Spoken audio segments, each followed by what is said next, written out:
Bueno, ¿empiezo? Bueno, sí. Bueno, muy buenas noches a todos. El área psicojurídica, la comisión ad hoc del Centro Racker, les da la bienvenida y agradece especialmente a nuestros dos invitados, el doctor Guillermo Brustein y la doctora Sara Canepa, que han aceptado nuestra invitación para dialogar sobre el adolescente y la responsabilidad civil. Social, perdón. También queremos agradecer la presencia de la licenciada Liliana Solari y la licenciada Susana Grustein, que son las que van a darnos todas las preguntas y comentarios que lleguen por Facebook y por YouTube. Nuestro equipo está integrado por la licenciada Elda Irungaray, que es nuestra secretaria. Los integrantes son María Inés Iribarri, Marta Nowi, Juana Berenstein y yo, que soy la magíster Clara Cereben Señor, que coordino el área. Estamos funcionando nosotros, voy a hacer un poquito de historia de nuestro funcionamiento porque hay muchas personas que no nos conocen, ¿no?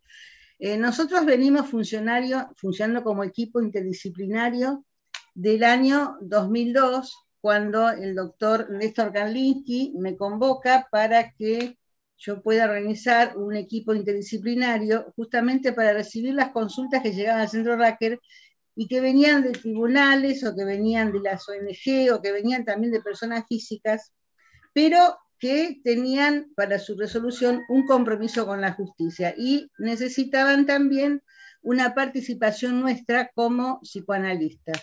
Se arma el área está conformado por miembros de APA, por candidatos, y en ese momento contábamos con dos abogados, el doctor Juan Fischer, no, perdón, el doctor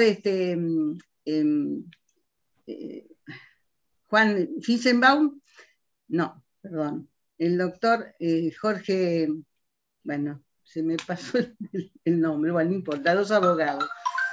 Que estuvieron con nosotros trabajando mucho tiempo en nuestro funcionamiento y eran los que nos permitían a nosotros trabajar con responsabilidad frente a los casos que nos llegaban, porque nos decían cómo teníamos que trabajar, de qué manera, si podíamos tomar esos casos o no los podíamos tomar. Durante 8 años nosotros estuvimos trabajando con la justicia, intercambiando distintos tipos de pedidos, ya sea por revinculación, ya sea por diagnóstico para niños y adolescentes, por adopciones, distintas temáticas que las personas que nos consultaban estaban interceptadas por la justicia. Después de ese tiempo, un directorio, una dirección de nuestra asociación psicoanalítica decidió que no podíamos seguir funcionando más porque había peligro de que seamos o nos denunciaran por mala praxis. Y entonces tanto la institución como el presidente de la institución podría tener riesgos frente a esas denuncias. En realidad nosotros en los 8 años que estuvimos trabajando nunca habíamos tenido ningún problema en ese sentido, justamente porque teníamos estos dos abogados que nos asesoraban en nuestro funcionamiento. De cualquier manera, nosotros igual seguimos funcionando como grupo de investigación para no perder, ¿no? Y no dejar en suspenso todo lo que habíamos trabajado y realizado. Y como grupo de investigación hicimos presentaciones en colegios internacionales, en congresos internacionales, en congresos latinoamericanos, en actividad de los martes en APA y en simposios de APA. Voy a nombrar algunas de las cosas que nosotros fuimos, planteando, ¿no? que fuimos presentando. Voy a nombrar algunas nada más. Una fue el tratamiento psicoanalítico y jurídico de menores en conflicto con la ley, un abordaje interdisciplinario acerca de la prisión domiciliaria de mujeres encarceladas con hijos. Intercambiamos y discutimos el tratamiento de conceptos compartidos por ambas disciplinas, como culpa, imputabilidad y responsabilidad. En el Congreso Internacional de Boston del año 2019 expusimos lo femenino, una mirada interdisciplinaria entre lo psicoanalítico y lo jurídico. También realizamos una presentación sobre el embarazo infantil. Estas fueron algunas de todas las presentaciones que hicimos haciendo. Cuando la doctora Goldstein asume nuevamente la presidencia, permite que nosotros comencemos nuevamente a trabajar con la justicia, con lo cual le agradecemos a la doctora la posibilidad que nos dio de institucionalizarnos de nuevo e integrarnos en el Centro Racker como comisión ad hoc del Centro Racker. Queremos comentar sintéticamente cómo surge nosotros las ganas o el interés de hacer esta presentación. Y surge porque se produjo en nuestro grupo una serie de diálogos, de intercambios de interrogantes, de intercambios de interrogantes, discusiones, motivados porque fuimos observando durante la pandemia que se había intensificado en los adolescentes un actuar en donde la responsabilidad de cuidarse a sí mismos y a los otros no la pudieron poner en práctica o no la podían poner en práctica, y que le traían a él y a su entorno graves consecuencias. En algunas de esas tantas situaciones que estuvimos observando, hubo situaciones donde murieron adolescentes porque estaban alcoholizados, corriendo en coche, justamente en un pueblo del interior de la provincia de Buenos Aires, en una noche en donde tendrían que estar en sus casas, no haciendo este recorrido en coche y con alcohol encima. Bueno, todo esto y otros casos más que fuimos estudiando y que fuimos viendo, ¿no? Aparte, bueno, no es que la responsabilidad adolescente solamente apareció en la pandemia, sino que con la irresponsabilidad adolescente o la no responsabilidad adolescente, sino que se recrudeció en la pandemia. Y entonces nos fuimos plantando interrogantes, ¿no? ¿Qué le pasa al adolescente cuando la ley simbólica no se interioriza y la ley jurídica no se respeta? ¿Qué es lo que le pasa al adolescente para que esto suceda o le suceda, ¿no? ¿Qué se entiende desde la justicia y el psicoanálisis la responsabilidad del adolescente? ¿Por qué algunos adolescentes no pueden asumirlas? Y esta no asunción les impide cumplirlas también. ¿Qué respuesta puede dar el psicoanálisis sobre lo subjetivo y la justicia desde lo jurídico ante estas situaciones? ¿Cómo se puede trabajar en forma interdisciplinaria desde las dos disciplinas para evitar que su no ejercicio provoque daños irreparables para él y su entorno? Y por último, tener en cuenta la incidencia familiar y social en la ausencia de la responsabilidad adolescente. Estas fueron una de las tantas cuestiones que nos fuimos planteando en interrogatorio que nos hicimos a partir de toda esta situación que fuimos viendo en la comunidad. Bueno, así que ahora vamos a escuchar a nuestros disertantes, con mucho gusto, y le empezamos a escuchar al doctor Guillermo Brunstein, ¿sí? Es un miembro adherente de la Asociación Psicoanalítica Argentina, es psiquiatra, pertenece a APSA, supervisor del materno infantil de San Isidro, de los residentes de psiquiatría infantil y de consultorios externos, actual miembro de la comisión directiva en su función de tesorero. Tiene diversos escritos de artículos y libros sobre la especialidad. Así que, Guillermo, te escuchamos. Bueno, hola a todos, muy buenas noches y les agradezco muchísimo la invitación a este grupo tan entusiasta que lleva tantos años trabajando en APA con temas que realmente son desafiantes, digo yo, y por otro lado contenedores para toda nuestra práctica, porque este borde, ¿no es cierto?, de la ley, entre la ley jurídica y la ley simbólica, es algo que permanentemente está en elaboración, la tenemos que plantear, nos la tenemos que cuestionar, y nos la tenemos que cuestionar no solo nosotros en nuestra clínica, sino nosotros como profesionales. Tiene que ver justamente con la ética, tiene que ver con nuestra propia ética. Cuando Clara me invitó a participar de esta mesa, me vino muy bien porque me hizo repensar el trabajo clínico y el estudio que venimos haciendo a lo largo de tantos años, pensé que a lo largo de mi vida profesional, yo empecé trabajando con niños, después pasé a trabajar con adolescentes cuando era muy joven, y eso me llevó a pensar toda la problemática del niño y del adolescente y de la familia.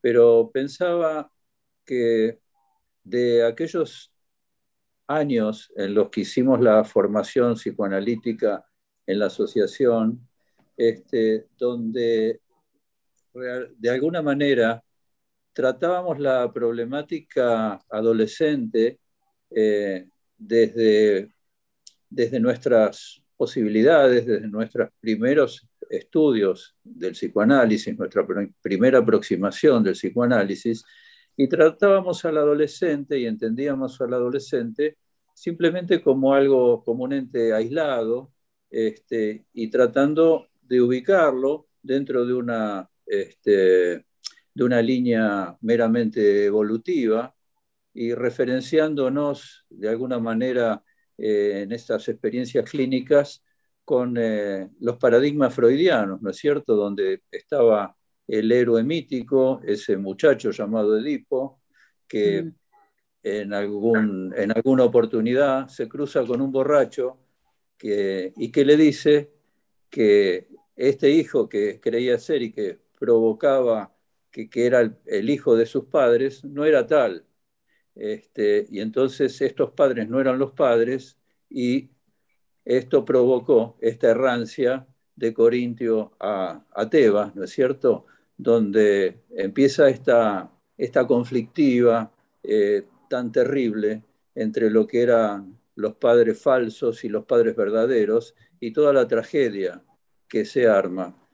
Bueno, nosotros entonces a partir de ahí trabajábamos con la novela familiar y creo yo que corríamos de alguna manera eh, el riesgo de manejarnos desde una teoría meramente muy interesante con la que hoy seguimos manejándonos, pero también podríamos pensar sesgada, porque de alguna manera también creo que desde estas teorías, donde aparecía la conflictiva edípica y donde aparece la conflictiva edípica solamente, y planteamos, bueno, cómo se transita esa conflictiva edípica en la etapa edípica, en la etapa del adolescente, donde tiene que resolver esta cuestión con sus padres, donde ama, donde odia, toda esta ambivalencia quedaba de alguna manera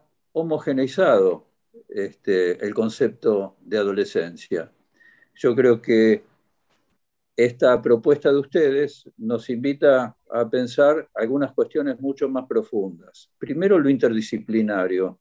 Yo creo que con las problemáticas con las que hoy nos enfrentamos en la clínica cotidiana, todos los psicoanalistas, no solo los que nos interesa el trabajo con los jóvenes o con los niños, sino con los adultos, nos enfrentamos con problemáticas con las que, por lo general, con las nuevas formas o con las nuevas propuestas nosológicas y con las nuevas demandas, no podemos trabajar solos. Quiero decir, tenemos que pensar no solo en la pluralidad teórica, y en la incorporación de conceptos como vamos pudiendo hacer por lo general en la asociación, cuando lo que nos proponemos es tener una lectura pluralista y de ir incorporando y de ir intercambiando teorías, cosa que es fascinante, pero también tenemos que plantearnos la posibilidad de nutrirnos de otras disciplinas. En el caso de lo que planteábamos, o lo que vos planteabas, Clara, con respecto a la responsabilidad social del adolescente o de los jóvenes, me parece que no solo tenemos que limitarnos a la ley jurídica, sino que tenemos que intercambiar con otras disciplinas, como por ejemplo hoy con las neurociencias, con las ciencias médicas, con la sociología y con las instituciones. Las instituciones hoy son fundamentales para el trabajo con las problemáticas actuales. No podemos trabajar solo, no podemos seguir pensando en una clínica aislada, en una clínica solo de consultorio. Una de las cuestiones fundamentales, por ejemplo, es este tipo de trabajo que hacemos, interdisciplinario y de intercambio, pero también la posibilidad de escuchar y de nutrirnos de otras disciplinas. E incluso dentro de la ciencia sí, no solo el psicoanálisis, como decía, la psiquiatría, la neurociencia, e incluso después ampliaría un poquito, otro tipo de teorías de la psicología, algunas, por ejemplo, frente a determinadas patologías, por ejemplo, las conductistas. Esto no quiere decir que invalidemos nuestras teorías o nuestro corpus teórico. Bueno, dicho esto, pasaría a ordenar un poquito aquellas cuestiones que me fui interrogando con respecto a cómo desarrollar la temática tan interesante de esta noche. La primera cuestión que me hice fue, como ustedes plantean en el título, repensar un poco qué es el adolescente del siglo XXI. Y entonces yo pensaría que cuál es la sociedad en la cual estamos viviendo. En principio, me parece que para nosotros, que tenemos ya varios años encima y muchos años de profesionales, nos vemos obligados a replantear nuestras teorías y a tener también una relectura de lo que hoy va pasando con los nuevos paradigmas sociales. Leyendo, por ejemplo, teniendo en cuenta a Bauman, el filósofo contemporáneo, que planteaba algo que me parecía interesantísimo en términos de abrir interrogantes, ¿no?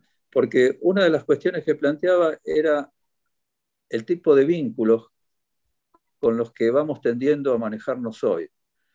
Independientemente de la clase social a la que se pertenezca, el sujeto cada vez más va tendiendo a vincularse a través de los dispositivos. Y decía que aproximadamente un 60% del día está vinculado a través de los dispositivos. Esto me hizo pensar en algo vinculante, y es cómo entonces funciona la familia, si es que hay familia, cómo se estructuran los vínculos, si hay padres y si hay hijos, cómo se van estructurando los vínculos, cómo se va estructurando los diálogos. Y esto, primero pensé, bueno, esto es más común en las clases con ciertas posibilidades económicas y culturales. Sin embargo, a partir de esto me dediqué a observar en el hospital donde yo trabajo, donde superviso, en la sala de espera, los padres, los niños y los adolescentes, cada uno con su dispositivo celular, mirando su celular, esperando para entrar a la consulta. Y hacía este señalamiento a los psiquiatras jóvenes con los que estábamos trabajando en el consultorio, y les mostré que gran parte de ellos en ese momento estaban mirando el celular. Quiere decir, estaban escuchando lo que yo decía o estaban participando y escuchando lo que otro colega planteaba en la supervisión, y a la vez estaba con su dispositivo, algunos tal vez tratando cuestiones del tema, otros hablando por WhatsApp. Quiero decir, esto nos lleva a pensar en una característica que se va dando cada vez mayor del tipo de vínculo y del tipo de diálogo que vamos teniendo.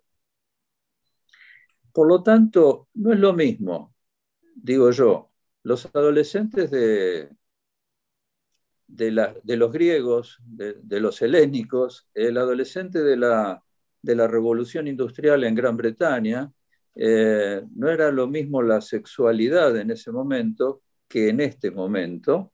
No era lo mismo la estructura de familia, como tampoco Era lo mismo, por ejemplo, podríamos pensar, ser homosexual en principios del siglo XX que ser homosexual en el siglo XXI. Quiero decir, las cosas van variando, las manifestaciones van variando y las problemáticas van variando. Entonces me pregunto, bueno, ¿cuáles van siendo también las formas de esa conflictiva edípica con la que nosotros hemos incorporado esas primeras referencias? Quiero decir, me parece a mí que nuestras teorías también están en revisión. Por ahí para bien, pero están inevitablemente en revisión. Lo que quiero decir en ese sentido es que cuando hablamos o cuando yo pienso el psiquismo, lo pienso también en un contexto histórico-social. Quiero decir, lo humano y lo social y lo psíquico son una diversidad compleja que inevitablemente tenemos que pensar a la hora de preguntarnos cuál es la responsabilidad que nos toca y que le toca al adolescente. Entonces, el adolescente es algo que hoy también estaría en revisión en términos de cómo entendemos al joven. Uh-huh. En ese sentido, hablábamos de la responsabilidad. Yo creo que acá también hay algunas cuestiones muy importantes a tener en cuenta. ¿Qué quiere decir ser responsable? ¿Responsable de qué?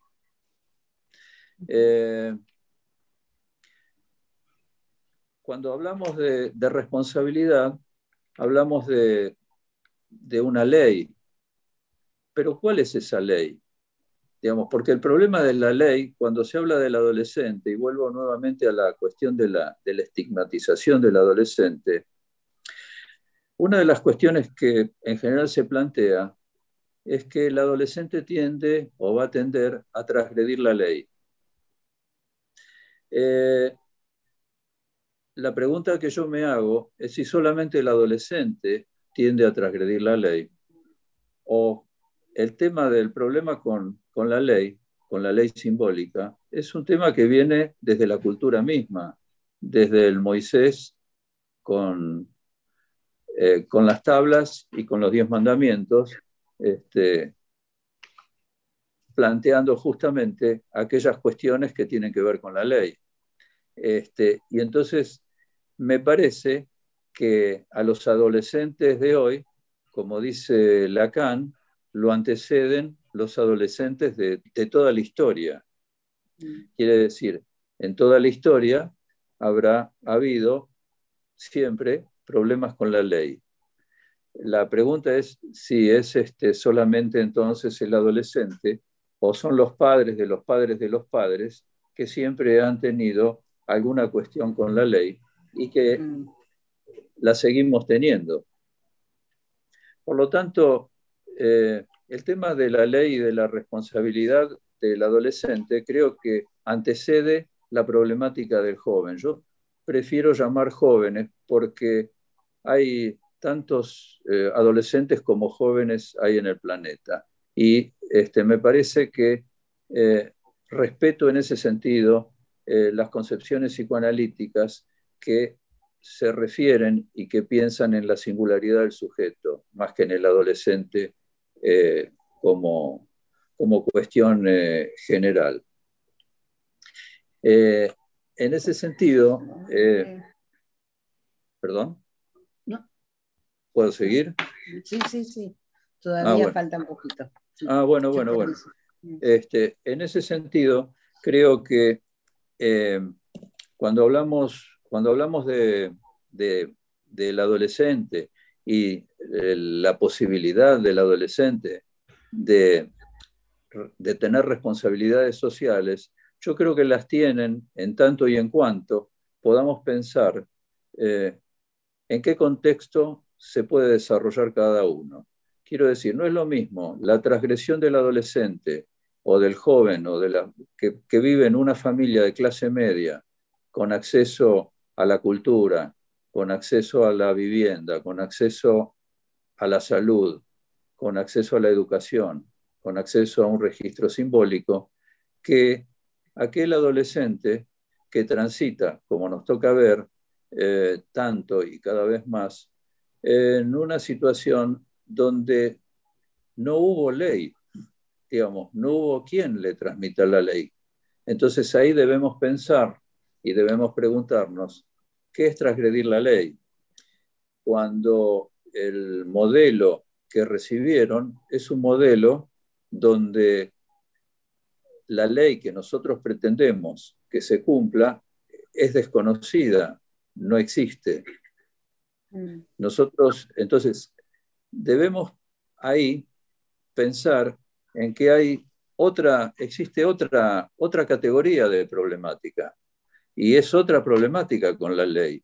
No es lo mismo ver aquel adolescente que veríamos después por qué necesita transgredir la ley, como decía Winnicott, el adolescente o el joven va transformando eh, aquel, aquel deseo, si se quiere, o aquella fantasía de muerte por el deseo de matar.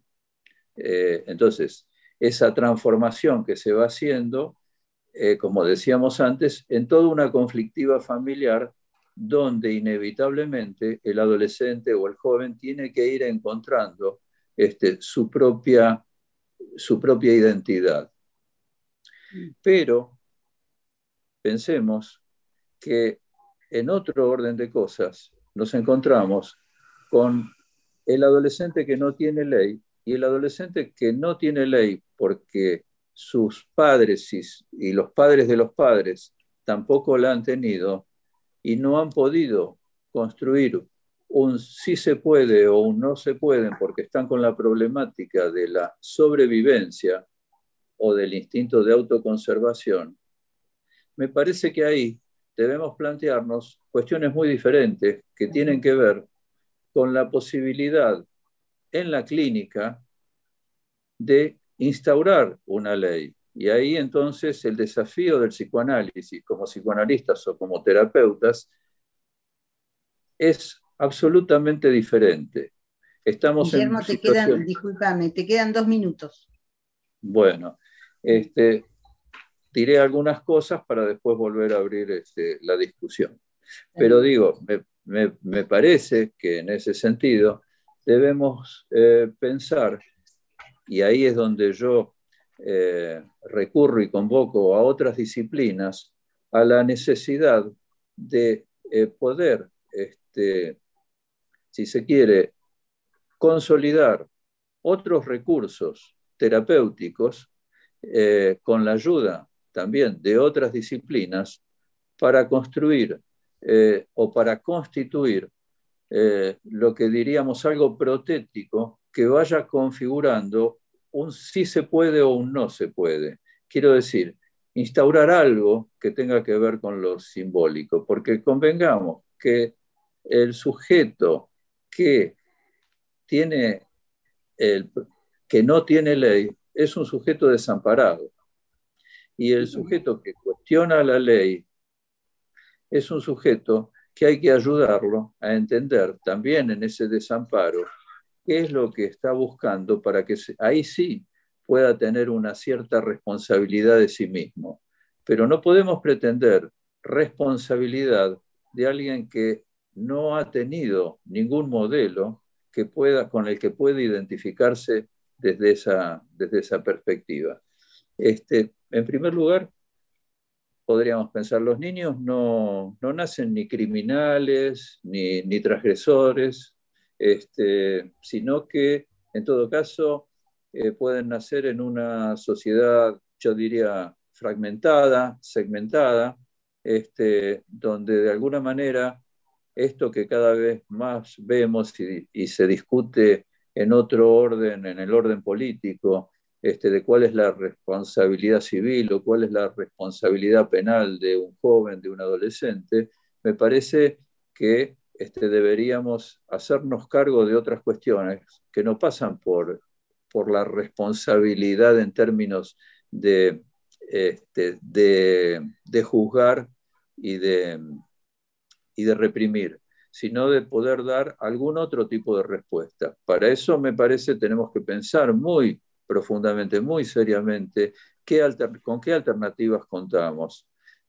Porque me parece que si algo en este momento los psicoanalistas podemos, en algo podemos colaborar, tiene que ver con la posibilidad de tener una lectura de estas problemáticas, de poder aportar y de no tomar esto como una cruzada individual, sino como una jugada de la sociedad donde el psicoanálisis pueda aportar. Hay mucho para aportar, creo yo en las instituciones, creo yo, por ejemplo, en el concepto de crear transferencias con las instituciones, porque este tipo de problemática en general no tiene, este tipo de sujetos no demandan psicoanálisis. Entonces, lo que sí tienen es angustia. Y cuando recurren no porque tengan un problema ellos con la ley, tienen un problema ellos con otro tipo de cuestiones que no entienden si es un problema con la ley o si es un problema con la responsabilidad. Todavía no se han podido hacer cargo. Están en una etapa, yo diría, o en un momento anterior a ello. Entonces, cuando llegan a la consulta, al hospital, no llegan porque tienen una problemática como la que pueden tener, no lo traen los padres porque están preocupados por la no inserción escolar. Esa es una de las tantas cuestiones que se pueden plantear. Vienen con síntomas muchísimo más graves y la escolaridad, por ejemplo, que en otro orden para las clases medias pueden ser un tema de trabajo y un tema de análisis y es válido, en las clases, yo diría, de los marginados, en lo que hace a los condenados, a los condenados de la tierra, a los que no tienen casa, a los que viven en una villa, les preocupan otro tipo de cuestiones.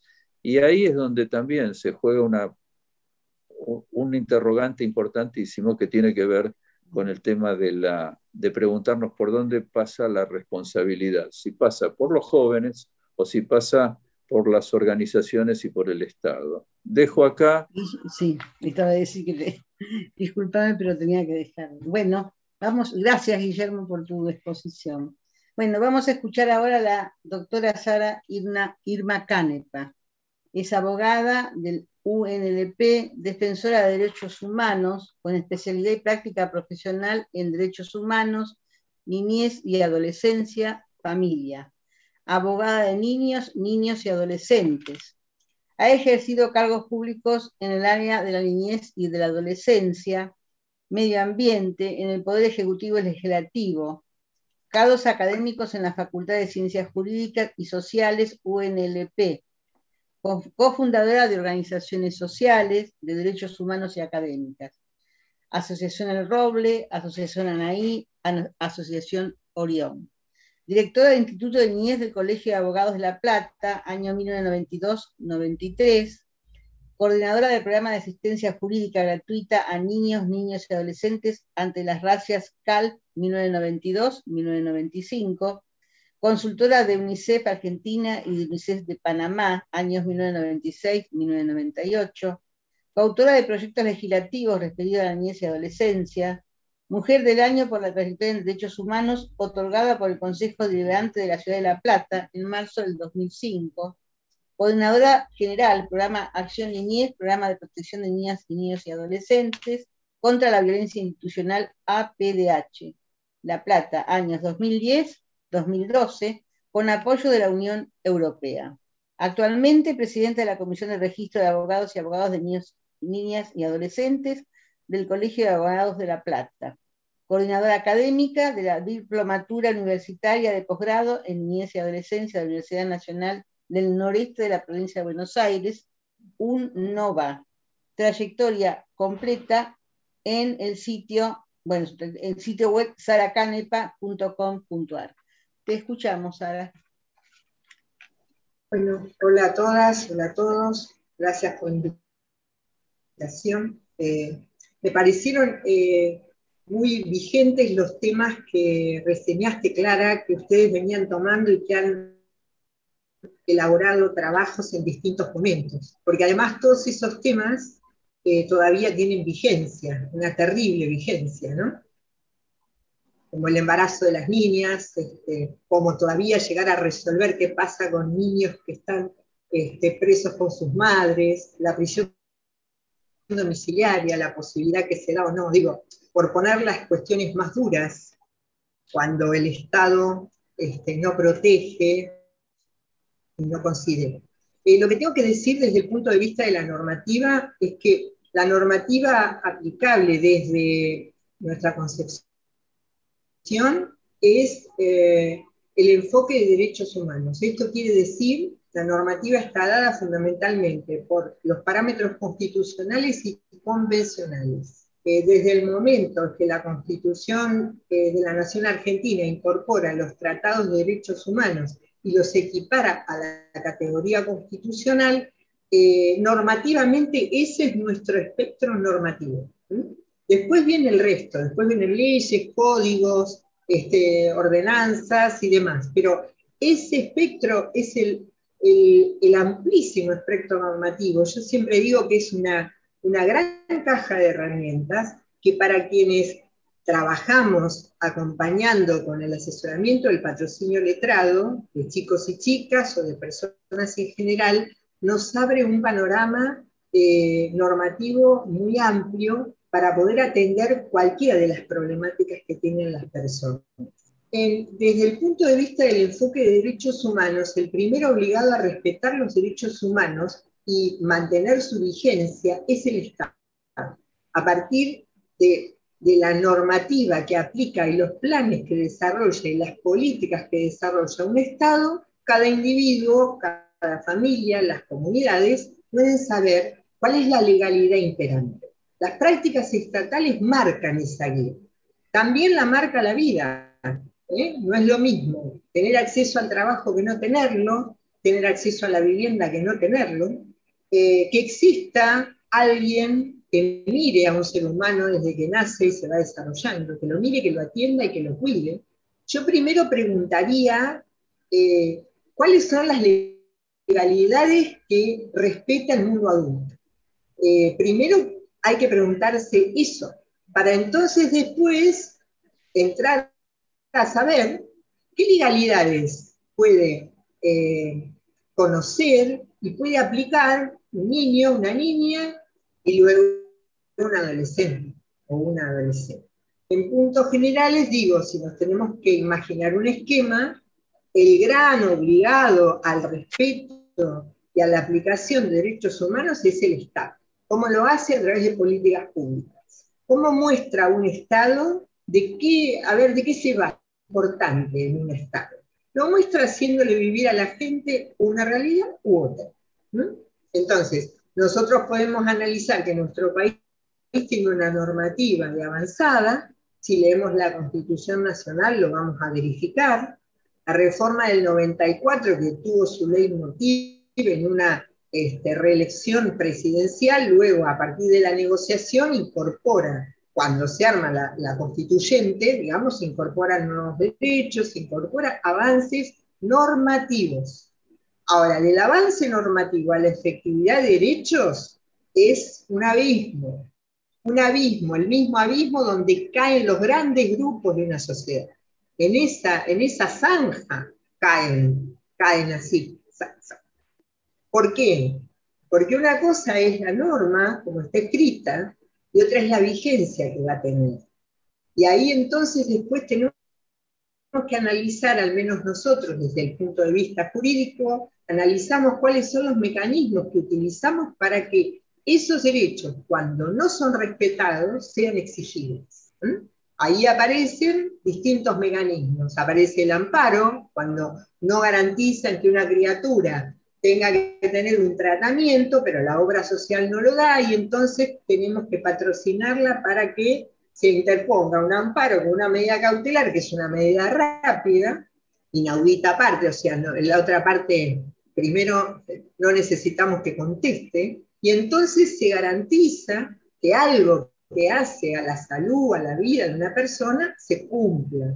Podemos dar otros ejemplos, ¿eh? También podemos utilizar el habeas corpus, ¿no? Tristemente conocido en nuestro país durante la última dictadura. O sea, cuando desaparece una persona, ¿qué presento? Digo, bueno, ¿dónde está? ¿Dónde está esa persona? ¿Dónde está ese cuerpo?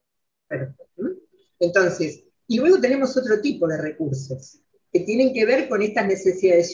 Si una criatura es víctima de violencia por parte de uno de los dos progenitores o de otra persona o de otro pariente, bueno, interponemos una medida cautelar, que es una medida rápida, para que cese ese contacto y esa violencia. Y luego se toman otras medidas.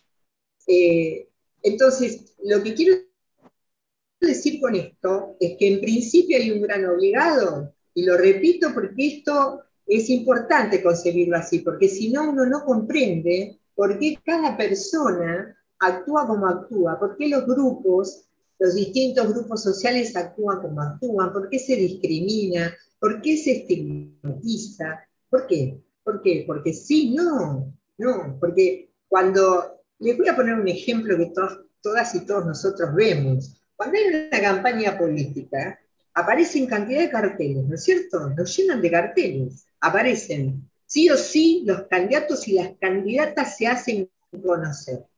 Nunca en un cartel, yo digo, aunque sea, sumaría al cartel algún dato de la realidad que le sirva a la gente, además de mostrar las caras diferentes. Pero eso no aparece. Ahora, sí aparecen esos carteles. Ustedes saben que todos los tratados que ratificó nuestro país, los últimos artículos, el país ratifica y firma que se va a difundir todo lo que dice ese tratado. ¿Alguna vez vieron cartelería difundiendo cómo se baja a la práctica lo que plantea un tratado internacional? O lo que plantea un artículo de la Constitución, no más. Cuando el artículo 16 de la Constitución Nacional nos dice que somos todos iguales ante la ley, ¿es porque realmente somos iguales? No, somos todos diferentes, cada uno y cada uno de nosotros no tenemos nada que ver con el otro. El único común denominador que tenemos es que somos seres humanos, somos seres vivos humanos, no somos animales, somos seres vivos humanos. ¿Qué otra característica? Somos ciudadanos, quizás no todos somos argentinos o no, ¿qué somos? Bueno, digo, lo que quiero decir es que de cada una de estas normas hay una obligación estatal que no se cumple. ¿Por qué no se difunde? ¿Por qué? Porque la primera obligación para las personas en general es conocer qué derechos se tienen. Porque ¿qué pasa? Nosotros nacemos al mundo, cualquier criatura nace sujeto de derechos, o sea, es titular de derechos. Ahora, si no puede ejercer esos derechos, no tiene la menor idea de lo que es ese derecho. Si una criatura, a esta altura en nuestro país, que fue creyendo el hambre, la cantidad de chicos que tienen distintos tipos de problemas por hambre. Entonces, ¿podemos decir que se está efectivizando el derecho a la alimentación? No, no lo podemos decir, porque nosotros tenemos un alto porcentaje, porque el mayor porcentaje de chicos afectados por su mala alimentación son niños y adolescentes. Entonces no podemos decir que ese derecho esté cumplido. ¿Y saben qué pasa con los derechos humanos? Es como las fichas del dominó cuando se las pone todas paradas juntas. Si yo toco uno, todas caen. Algunos están afectados en mayor medida y otros en menor medida, pero todos están afectados. Yo no puedo garantizar derechos políticos y civiles si antes no garanticé los económicos, sociales y culturales y ambientales. Si yo no garantizo los derechos ambientales, ¿cómo voy a garantizar el derecho a la salud? ¿De dónde lo saqué eso? Entonces, lo que quiero decir con todo esto es que este es el marco en el cual crecemos, este es el país que tenemos. Carlos Nino abogado, maestro, docente, participó del Comité de Consolidación de la Democracia en el primer gobierno constitucional. Fue uno de los que pergeniaron el juicio a las juntas, es el esquema, digamos, jurídico en el cual esto se armó. Y Carlos Nino tiene un libro donde desarrolla la falta de norma de nuestro país. Nuestro país es un país sin ley. Por eso la pregunta que hago es, ¿qué legalidades respeta el mundo adulto? ¿Qué legalidades respeta, seamos familia, comunidad, institución, profesionales individuales? ¿Qué legalidades se respetan? Cuando la normativa de niñez nos exige el trabajo interdisciplinario, intersectorial y el ejercicio de la corresponsabilidad. ¿Cómo entiende el mundo adulto la corresponsabilidad? ¿Cómo la entendemos? Todas las carreras que nosotros estudiamos, ¿le dan un espacio significativo a la ética profesional? ¿Qué noción tenemos de ética? La que nos dan en el colegio cuando nos matriculamos, que nos dan un código de ética, que vaya a saber quién lo lee, y luego cómo se aplica. Entonces, ¿dónde está puesto el eje de esto? Y todos estos conceptos son muy importantes para todas nosotras, porque si cada uno de nosotros, nosotros, en los distintos roles que desarrollamos, si no podemos acompañar el crecimiento de una niña o un niño, y luego el de un adolescente, con estos marcos, mal podemos hablar de la responsabilidad que ellos puedan tener, porque en realidad lo que se ve en el mundo es lo que se copia. O sea, si yo veo que se manejan con impunidad, ¿por qué yo voy a cumplir qué ley? ¿A dónde voy? Y entonces, cada quien, ¿cómo construye una legalidad? Silvia Blexmar lo hablaba para la construcción de legalidades en las escuelas, y yo tomo ese concepto en cuanto a nuestra función cuando patrocinamos chicas y chicos. ¿Por qué? Porque creo que una de las funciones es esa, es encaminar la construcción de una legalidad.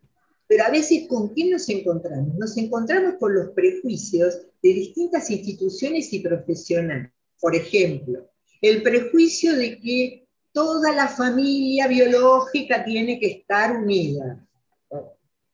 ¿De dónde salió eso? ¿De dónde salió? Se los pregunto, interrogámonoslo seriamente. Porque cuando una criatura dice, mi mamá me hace mal, mi papá me hace mal, o cuando, como un adolescente, he patrocinado adolescentes que se van de la casa porque no soportan la violencia que existe entre el padre y la madre. Entonces se van girando entre vecino y vecino, los que los van albergando, generalmente terminan en casa de la madre de un novio, que ahí captó la señora, tiene una idea del cuidado de un ser humano diferente y da cobijo. ¿Qué necesita? Obviamente, se hace una acción de alimentos para que los padres, y uno puede ver claramente cómo, bueno, los padres pagan la cuota y total me despreocupé. Y ese adolescente, estamos hablando, es un adolescente. Y entonces, ¿cuál es la legalidad? Y la legalidad ella la tiene que construir desde lo que va viviendo. Desde lo que va viviendo, y si ella entonces tuvo la posibilidad de pegar el salto, irse porque no soportaba más la violencia, irse al abismo, porque va lo de un vecino, al del otro, ¿no es cierto? Después cae en una institución y le dicen, bueno, podés pedir abogado para vos. Pide abogado, en el colegio hay un registro, se sortea abogado, bueno, y así vamos patrocinando. Entonces, relato casos de los que estoy patrocinando, chicos y chicas, y entonces lo digo, lo veo.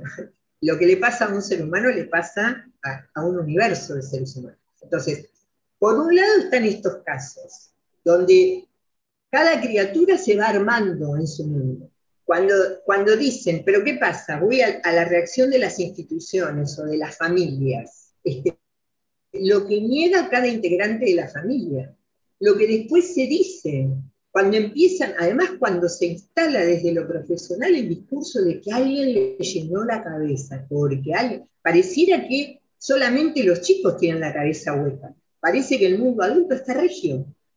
Entonces, y estamos hablando de este tipo de situaciones, y esto es lo habitual. Las situaciones de violencia, lo que ha pasado en la pandemia, las instituciones estuvieron a la altura de lo que se necesitaba, de lo que necesitaban los más chicos y los adolescentes. No, acá cada uno se cuidó, le dio terror la pandemia, cada uno quedó encerrado. Entonces, yo lo puedo decir porque, bueno, quienes ejercemos patrocinando chicos, bueno, y que no tiene ningún otro riesgo y demás, pero bueno, seguimos concurriendo a los lugares. Yo sí patrocino chicos que están internados en un hogar, tengo que ir a verlos rodar. O sea, ¿qué voy a pedir? Que el Estado los traiga a mi estudio. El Estado, que ni siquiera les da un trato digno dentro de un espacio cerrado. No. Entonces, y ni siquiera estamos entrando al otro aspecto, que es el tema penal. Cuando la gente tanto se asusta por los chicos, qué terrible los chicos. El monstruo ese lo construyó el Estado. Y es una mentira. Es una mentira construida, obviamente. ¿Por qué? Porque la vida es terrible.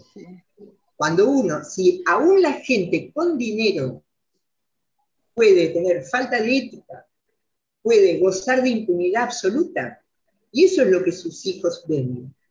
Y eso es lo que después se aplican. El problema de la persona que no tiene dinero para cubrir eso es que queda a la intemperie. Entonces, Sarita, te quedan 2 minutos. El Estado avanza. Sí. Bueno, el Estado en esa intemperie avanza. Lo que digo, y quiero mencionarles, es que en ese marco normativo del que hablaba hay una observación general que emitió el Comité de Derechos del Niño, que es justamente sobre la adolescencia, que sería bueno revisarla y leerla para poder revisar el concepto. ¿Por qué? Porque en esa observación general, el Comité de Derechos del Niño lo que desarrolla es que la adolescencia justamente es una edad de oportunidades. La adolescencia, el adolescente o la adolescente llega a distintas acciones que el mundo adulto después se olvida. Entonces, lo importante desde un Estado, lo importante desde las comunidades y las instituciones, es justamente buscar la mejor parte de esto. Yo quiero cerrar de esta manera, después veremos en el debate, pero lo que quiero cerrar es en esto. Aún en las situaciones más hostiles, esto lo he vivido yo patrocino chicos de finales de la dictadura, cuando no era legal, cuando todo era muy difícil. Ahora sigue siendo difícil, pero al menos hay ley. Y lo que quiero decir es esto, la posibilidad en un chico o una chica de verse mirado, de ser escuchado, siempre es una oportunidad. Pero si el mundo adulto estereotipa, se llena de prejuicios y no se mete en lo que puede lograr esa escucha, ese diálogo, y bueno, se la pierde, y así queda. Y eso es lo que muestra, y entonces eso es lo que se vive. Gracias. Bueno, muchas gracias, Sara, muchas gracias. Bueno, vamos a ver cuáles son los comentarios o preguntas que se han incluido o están en el YouTube, en el Facebook y en YouTube. Así que bueno, a ver qué comentarios o preguntas tienen Susana y Liliana.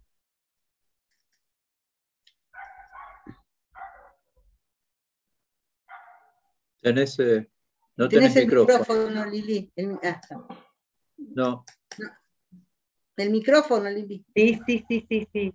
No, decía que preguntas no hay felicitaciones a las exposiciones, y hay una colega, una persona que está en Facebook que dice que al fin lo dijo, no sé qué es lo que dijo, algo que dijo Guillermo Bruchstein, ¿no? En relación a algo del desarrollo respecto de los adolescentes, ¿no? Que bueno, quedó la incógnita, pero bueno, como que hay ciertas cosas que no se ponen por ahí en palabras, ¿no? En relación a los adolescentes. Creo que tiene que ver con esto, bueno, no sé, de aquellos adolescentes que están como por fuera de la ley, ¿no? Que realmente qué se puede esperar si no hay la incorporación de una ley paterna que como que no les hubiera llegado nunca, ¿no? Pero bueno, por ahora más que eso son, bueno, comentarios en cuanto a excelentes, felicitaciones, y no hay preguntas específicamente por ahora. Ajá. ¿Y vos, Susana, tenés alguna pregunta, algún comentario? No tengo preguntas y comentarios, solo bueno que hay gente de Brasil escuchándolos, pero bueno, por ahí podría aprovechar yo para hacer algún comentario. Sí, por supuesto. La verdad que me interesó mucho, me gustó mucho las exposiciones de ustedes, esto de, bueno, poder discriminar esta cuestión de, bueno, los adolescentes que están en una familia, en un marco donde hay ley y la transgreden y donde no hay ley, eso que dijiste vos, Guillermo, importante, y también lo que señalaste vos, Sara, en cuanto a esto de, bueno, no responsabilizar solamente a los adolescentes, sino qué pasa con los adultos, con el Estado, ¿no? Así que eso es como muy importante para, bueno, complejizar todo este tema y que, bueno, si pueden seguir también desarrollando algo, ¿no? ¿Puedo comentar algo? Sí, podemos intercambiar entre nosotros si es que no hay ninguna pregunta, ningún comentario. Sí, por supuesto. Bueno, a mí me pareció muy interesante lo que plantea Sara. Me parece que estamos en una misma posición en principio, con respecto a lo que de responsabilidad se trata. Algo que me parece fundamental es, y yo lo traté de decir, pero lo vuelvo a decir porque me parece interesante desarrollar el tema, y Sara lo plantea también, que es el tema de la estigmatización del joven. Y el miedo a los jóvenes. Como si los jóvenes trajeran algo que parece peligroso. Esto lo vemos permanentemente en la clínica, los padres que consultan sobre sus hijos y están asustados por lo que pudiera ocurrir con el hijo. Esto creo que se ve tanto en la práctica privada como en la práctica hospitalaria, más allá de las diferencias de problemas. Ahora, por ahí, retomando algo que plantea Sara, que a mí me parece que coincido en principio, pero yo no sería tan pesimista con respecto al rol que nos toca, porque creo que tenemos mucho para hacer y creo que se está haciendo mucho, a pesar de lo poco que es. Quiero decir, así como vos, Sara, venís trabajando a lo largo de tantos años patrocinando jóvenes, nosotros venimos también a lo largo de tantos años investigando y tratando de acercar de alguna manera a nuestra clínica a la posibilidad de ayudar sobre este sufrimiento. Y se hace de distintas maneras, pero como justamente la conversación se está derivando hacia la práctica hospitalaria, sabemos que tenemos años de trabajo en la práctica hospitalaria, Casa Cuna, como acá hay colegas, Irungaray, trabajando a lo largo de tantos años con violencia infantil. Nosotros en el hospital, trabajando muchísimo y sobre todo creo que hay algo que debemos resaltar, y es lo que a nosotros como psicoanalistas nos corresponde, o el deber o la deuda que tenemos, y es la posibilidad de formar otros analistas, como tanto hacemos desde la institución, que puedan trabajar con recursos teóricos, que puedan a la vez formarse para poder contener a este tipo de patologías. Y esto es lo que se hace. Yo creo que hay mucho para hacer, pero hay mucho que se viene haciendo en el hospital o se viene haciendo en las instituciones. Yo creo que no se puede trabajar sin instituciones y sin el Estado. De alguna manera, un Estado deficiente, un Estado con normas deficientes, un Estado que si tiene que recurrir al concepto de recursos humanos es porque los recursos humanos no existen. Entonces, quiero decir, lo que no existe es los derechos humanos. Hay un déficit severo de los derechos humanos. Sin embargo, creo que hemos avanzado muchísimo y estamos avanzando muchísimo. Quiero decir, por ejemplo, no hay en este momento en el país, en ningún hospital, un servicio de psiquiatría donde no haya terapeutas trabajando y en la gran mayoría con formación analítica. Quiero decir, esto es un fenómeno que se viene dando y creo que hay mucho que se está haciendo. Dejo acá, después diré alguna otra cosa. Sara, ¿vos querés decir algo en relación a lo que dijo Guillermo? No, yo no, está bien. Yo tengo una visión diferente, tengo mi experiencia profesional no me dice eso. Es un problema lidiar con las distintas instituciones. Nunca se puede garantizar, las personas no pueden acceder universalmente a distintos recursos sin que haya algún conocido o alguien que facilite una acción. Esto en general es así. O muchas veces pasa, por ejemplo, si entramos en los casos tan habituales, porque son muy frecuentes, de las violencias sexuales del mundo adulto hacia los chicos, el abordaje tiene que ser cuidado paso a paso, porque las instituciones no pueden garantizar evitar la revictimización todo el tiempo, se llame la institución como se llame, y los hospitales les pasa eso. O sea, no han tomado en serio este tema, no lo han tomado con la jerarquía que se merece. Entonces, o muchas veces ha pasado de nenas que patrocino, que después de la denuncia de un delito contra la integridad sexual, un abuso, va para ser atendida en un hospital público, en un servicio de salud mental, y no quiere seguir. Y cuando yo le pregunto, le digo, pero ¿y por qué no quisiste seguir con esa psicóloga? Y que no me parecía que me estaba escuchando. Entonces, esto es así, o sea, esto yo lo veo, es así. Ni hablar, además de los profesionales que tienen que intervenir cuando se utiliza el sistema de cámaras Gesell.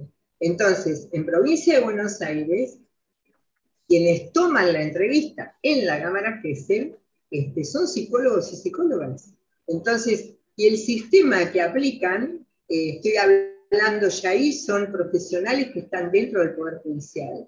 Y el sistema que aplican, les digo que es, yo lo puedo ver a través de las cámaras, o sea, la criatura entra sola, pero están afuera los operadores judiciales, yo misma como abogado, cualquiera de nosotros cuando patrocinamos, es deprimente, es deprimente. Y lo digo con este énfasis, porque genera violencia a cualquiera que lo ve de afuera, la falta de respeto. ¿Quién se va a creer que una criatura va a tenerle confianza a un adulto que no conoce y que entonces en 15 minutos tiene que poder decir todo lo que le pasó? Porque si no, se perdió la oportunidad. Dedito al cielo, ya está, se terminó. ¿No es así? ¿No es así? Entonces, un poquito de respeto. Pero esto sucede. Y así, bueno, la casuística es variada. Cuando aparece una niña embarazada, ¿qué se creen? ¿Que tuvo relaciones consentidas? Por favor. Y acá en La Plata vienen a parir al policlínico criaturas que son violadas en distintas ciudades y vienen al policlínico.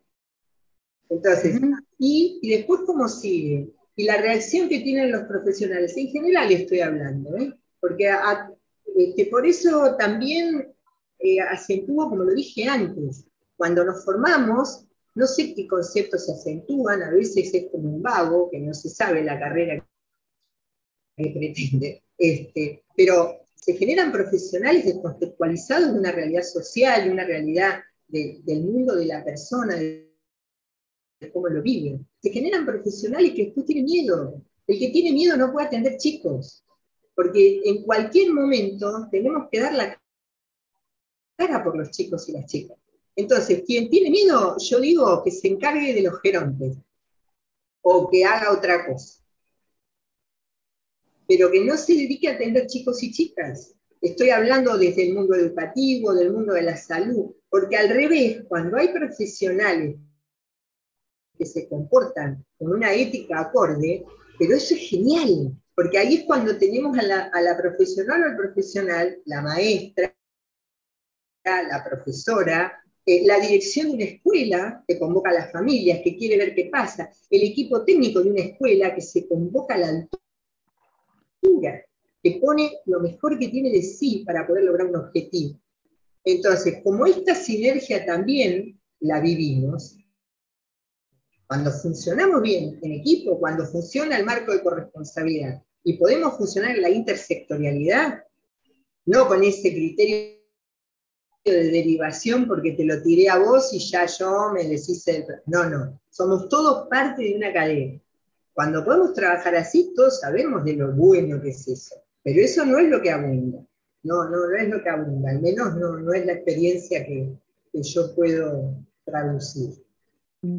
Hilda, vos querés decir algo, sí, te escuchamos. Sí, Sara, yo comparto muchas de las cosas, pero también soy una defensora del hospital público. Yo trabajé durante 30 años en la unidad de violencia familiar del Elizalde en Casa Puna, ahora soy actualmente supervisora, y bueno, es un equipo dedicado exclusivamente a la atención de niños maltratados y abuso sexual infantil, y bueno, con gente muy comprometida en esas temáticas. No obstante, reconozco los déficits que hay en la atención, ya sea en otros hospitales, en los espacios privados, en los consultorios privados, en la justicia.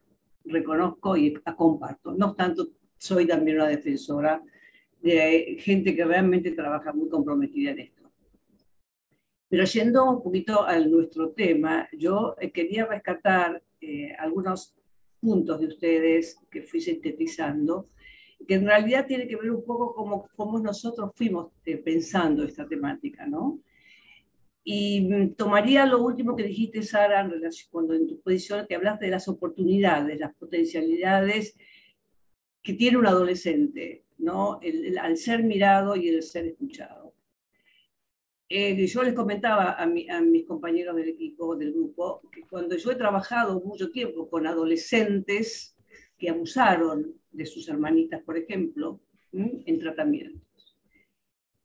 Y cómo nosotros, bueno, en este caso, cómo nosotros desde la justicia, cuando vos, Sara, hablas de una función que implica encaminar hacia la constitución de una legalidad, cuando vos, Guillermo, hablaste de instaurar una ley simbólica, que yo creo que justamente es la pregunta que nosotros nos hacíamos. ¿Cómo hacemos nosotros desde un consultorio psicoanalítico, desde el juzgado o desde un estudio jurídico, ayudar a estos jóvenes que están ahí en el límite, ¿sí? Están interactuando, ¿sí? con algo que tiene que ver justamente con lo que vos también, Guillermo, dijiste, porque realmente cuando los chicos, los adolescentes transgreden, ellos mismos ya están en un estado de desamparo, pero profundizan ese estado de desamparo. ¿Cómo podemos nosotros, desde un consultorio, desde un estudio jurídico, ayudar a estos niños, estos jóvenes, a que puedan justamente instaurar esta ley, esta construcción de legalidad, reconociéndose que si no entran, profundizan su desamparo, y también ayudarlos a desarrollar algo de que carecen porque no lo han tenido, el concepto de empatía, mirar a un otro, cómo su conducta se autoagreden ellos mismos y terminan también dañando a un otro. El concepto de empatía que tanto falta en la constitución de estos chicos.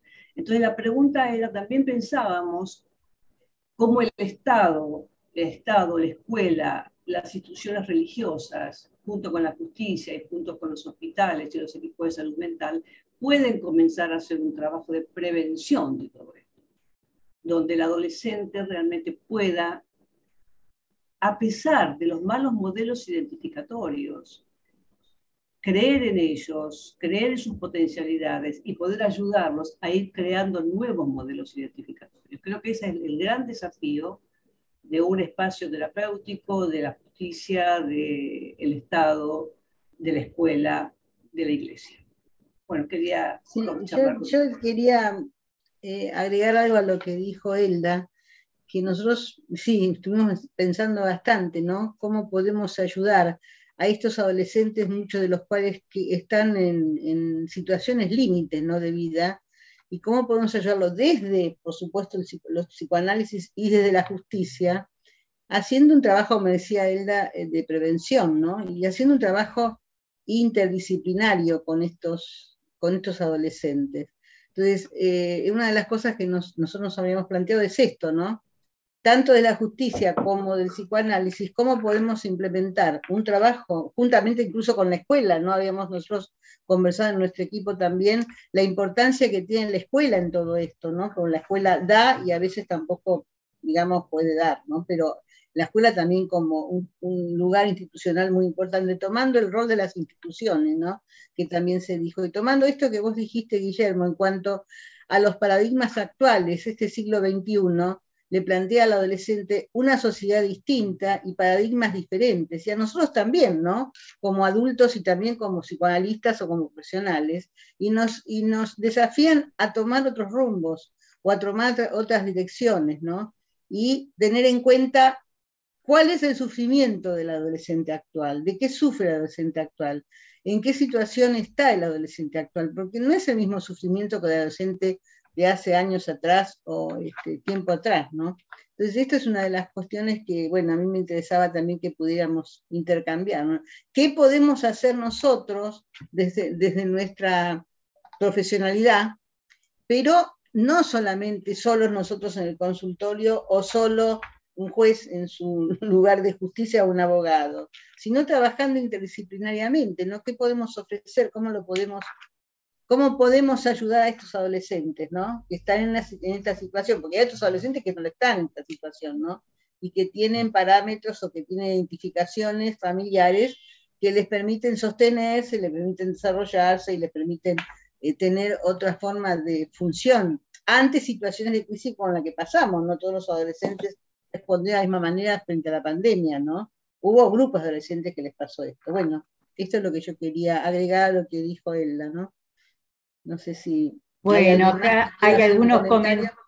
Acá sí. hay algunos comentarios bueno, que puedo leer de dale, Facebook. léelos, sí. Dice Norma Cavalieri, bueno, da gracias a los disertantes, y quisiera preguntarles cómo piensan ese cruce justamente de discurso jurídico con el psicoanálisis en la adolescencia.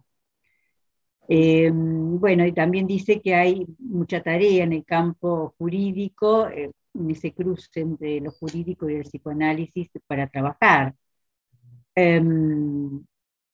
Bueno, también dice a posteriori que ha trabajado en el Poder Judicial y es interesante y difícil ese cruce de discursos, pero muy necesario al mismo tiempo.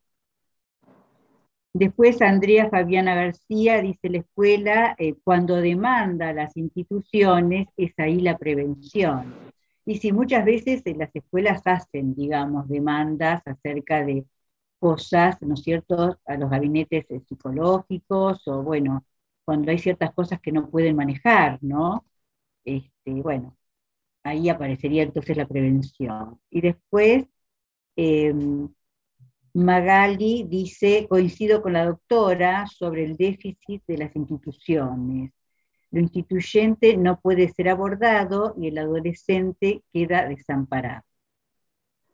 Por otro lado, a mí me quedó personalmente sonando algo que dijo Guillermo Dustein, que me parecía interesante, que se lo podía desarrollar un poco más, cuando dijo algo así como que, bueno, el adolescente va transformando la fantasía de muerte en deseo de muerte, bueno, que es algo de lo que pasa mucho en nuestros días, ¿no es cierto? Este tema del matar.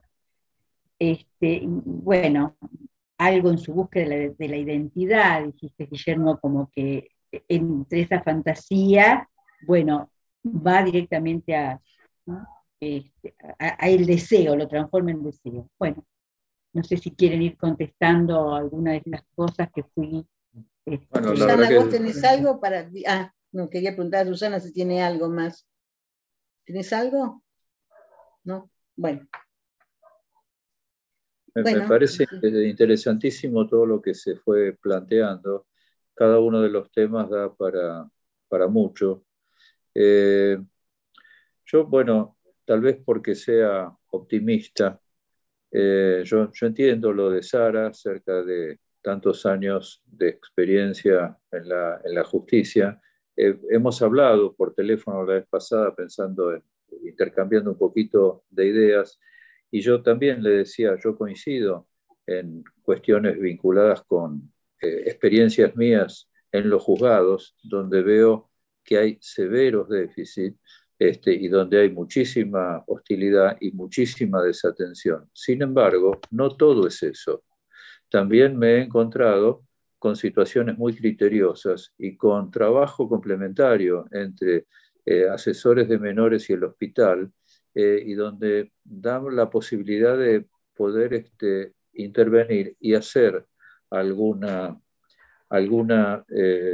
intervención mucho más, si se quiere, recurriendo a lo intersubjetivo. Y cuando digo recurriendo a lo intersubjetivo, la posibilidad de crear y de generar trama vincular, trama familiar. Quiero decir, cuando hay una familia que no está constituida, pero que podemos rescatar, como tantas veces se ve, un joven, una niña, un niño, un adolescente, o un adolescente ya casi adulto, que puede crear o puede constituirse vincularmente con figuras sustitutas que se presten como figuras identificatorias.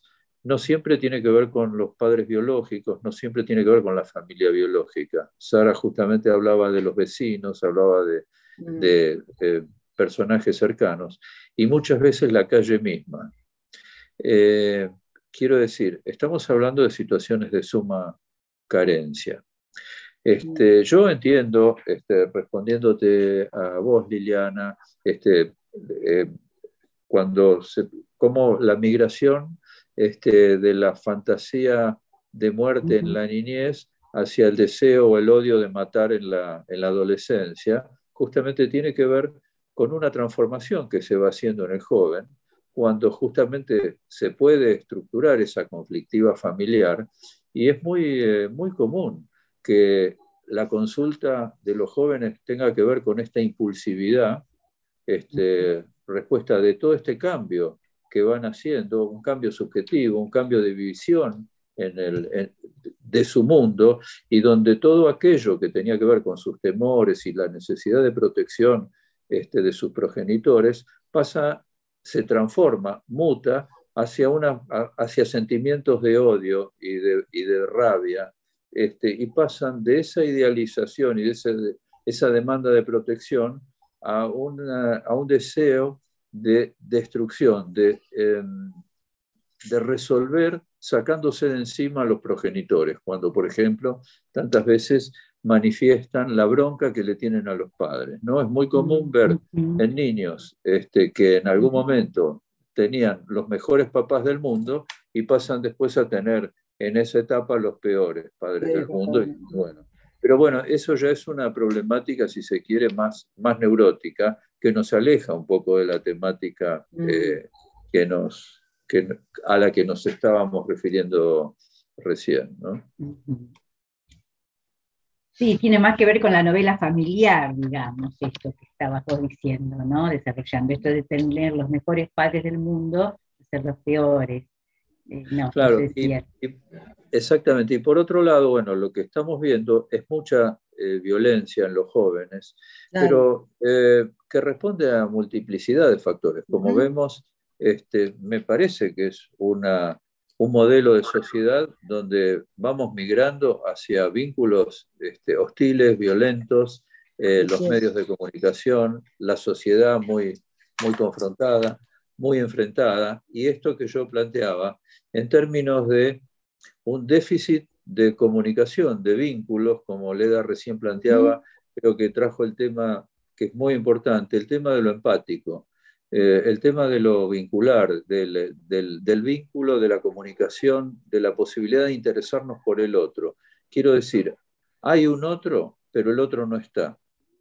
Entonces, me parece que este es el desafío que tenemos nosotros para el futuro. ¿Qué va a pasar con los vínculos afectuosos, con los vínculos amorosos? Creo que se va perdiendo y aparece esta cultura de la inmediatez.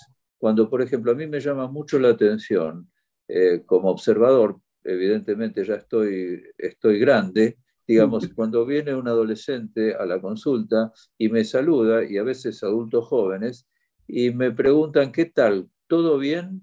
Y yo pregunto, ¿qué quiere decir todo bien? No, es como un borramiento de la subjetividad, quiero decir. Y esta es la cultura imperante. No hay forma en la vida que esté todo bien. Sin embargo, cuando yo pregunto analíticamente, ¿qué quiere decir con que está todo bien? En general lo que dicen, bueno, es una forma de decir. Cierto, es así. Si te va bien o me contás qué pasa. Claro, sí. Pero eso, sí, otro esa premisa... Sí. No, decía, Sara, habla eso. No, digo, esa muletilla la usa la gente, los adultos la usan. O sea, normalmente cualquier persona, y además con el tema de cuidarte, vos decís, ¿y por qué? ¿Cómo es el tema? ¿Cuál es el tema? Y si no me cuido, ¿a vos qué te pasa? Me da ganas de preguntarle, ¿cuál es el tema?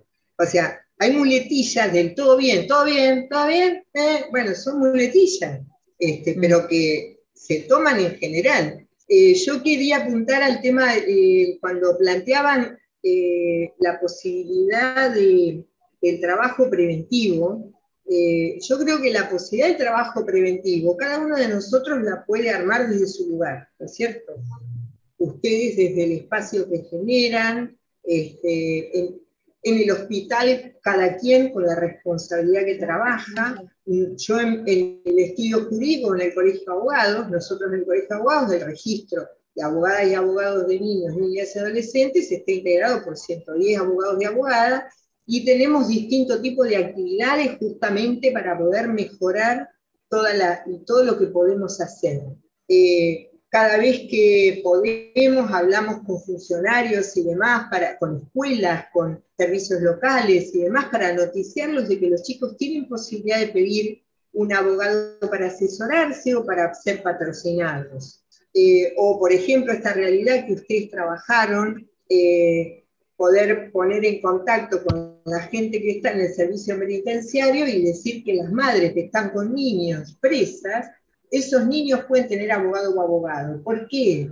Porque la posibilidad de patrocinio les permite luego tener ese acompañamiento, entonces tener la herramienta del derecho para ver después cómo sigue la vida de esa criatura, porque algún día la mamá sale, o porque sale con una domiciliaria, o porque cumple la pena y sale. Y después está el abismo. Cuando sale es de nuevo la misma historia por la cual llegó a estar adentro. Claro, seguro. Entonces, esta es la posibilidad de poder darle a los chicos esta herramienta para construir algo que lo incluya. Lo que digo es que todas estas cuestiones, la pregunta, ¿y cómo se hace para tener espacios de prevención? Y bueno, por ejemplo, el Estado debiera cumplir con las leyes de promoción y protección de derechos de niñas, niñas y adolescentes, las leyes de salud, las leyes de educación, la ley de salud mental, está hablando de generar programas diversos y apoyos. Entonces, pero esos programas diversos y apoyos, esa articulación entre espacios públicos y privados, la tiene que generar el Estado. porque nosotros podemos generar desde nuestros lugares, en los espacios en los cuales trabajamos, podemos generar lo nuestro, por supuesto, y hacerlo con responsabilidad. Ahí sí, ¿no? El mundo adulto responsable. Pero el Estado es el gran responsable de generar los grandes espacios. ¿Qué sería de las ciudades si los estados provinciales, municipales, nacionales, generaran espacios para chicos y chicas, por ejemplo, cada 3 manzanas? ¿Qué sería? Sería todo un mundo diferente. Y eso lo dice la ley. El que incumple es el Estado.